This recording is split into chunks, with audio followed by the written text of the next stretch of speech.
আজকে আমি আপনাদের যে রেসিপিটা দেখাবো এটা অনেক লোভনীয় একটা রেসিপি। আর এই রেসিপিটা যদি আপনারা একবার বাসায় ট্রাই করে দেখেন তাহলে অবশ্যই আমি বিশ্বাস করি আপনারা এক প্লেট ভাত এক নিমিষেই খেয়ে ফেলবেন। আবার পরের বার আবার অবশ্যই ভাত নিয়ে আবার ট্রাই করবেন।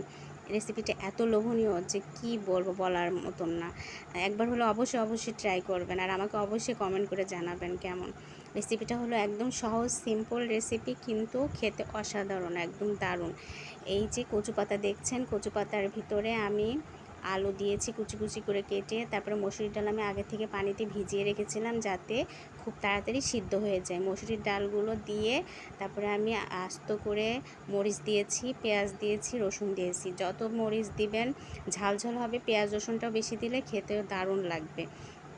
তারপরে এটা দিয়ে আমি ভালোভাবে সিদ্ধ করে নিয়েছি। এটা অনেক বেশিক্ষণ লাগে না, অল্প টাইমের ভিতরে আপনার সিদ্ধ হয়ে যায়। তারপরে হচ্ছে এই যে ভালো করে সিদ্ধ করে নিয়ে তারপরে এটা আমি হচ্ছে তেলে বাগার দেব।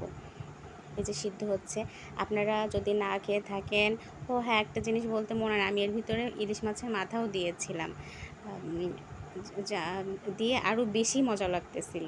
আপনারা যদি না খেয়ে থাকেন অবশ্যই একবার হলেও ট্রাই করবেন। আশা করি আপনাদের খুব ভালো লাগবে। দেখছেন আলুগুলো সিদ্ধ হয়ে গিয়েছে, বেশিক্ষণ লাগেনি, 5 মিনিটের মতন লেগেছে সিদ্ধ হতে।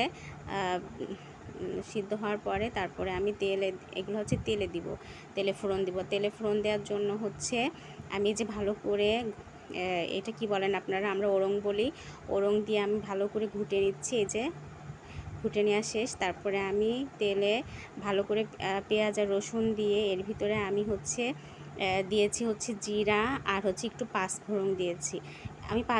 আমি এই রান্নাটা আগেও রান্না করেছি, কিন্তু পাঁচফোড়ন কখনো দেইনি, এই প্রথম দিয়েছি। পাঁচফোড়ন দিয়েও এটার স্মেল এত সুন্দর এসেছে আর খেতে এত দারুণ লেগেছে তা বলার মতন না।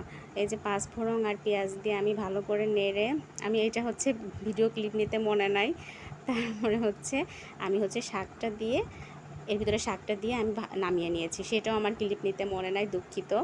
আপনারা এইভাবে ফোড়ন দিয়ে তারপর আপনারা তেলে শাকটা ভালো করে নেড়ে চেড়ে আপনারা নামিয়ে নেবেন।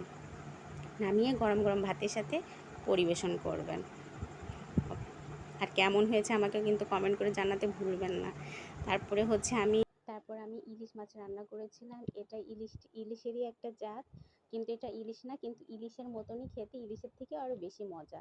এটা রান্না করেছিলাম। রান্নাটা আমি পুরোপুরি দেখাইনি, হাতে মাখিয়ে রান্না করেছি। পেঁয়াজ আর কাঁচামরিচ ভালোভাবে ডলে তেল দিয়ে তারপরে লবণ হলুদ দিয়ে একটু জিরা গুঁড়া দিয়ে আমি হচ্ছে এটা নামানোর আগে সরিষার তেল দিয়ে আমি রান্না করেছি। ধন্যবাদ।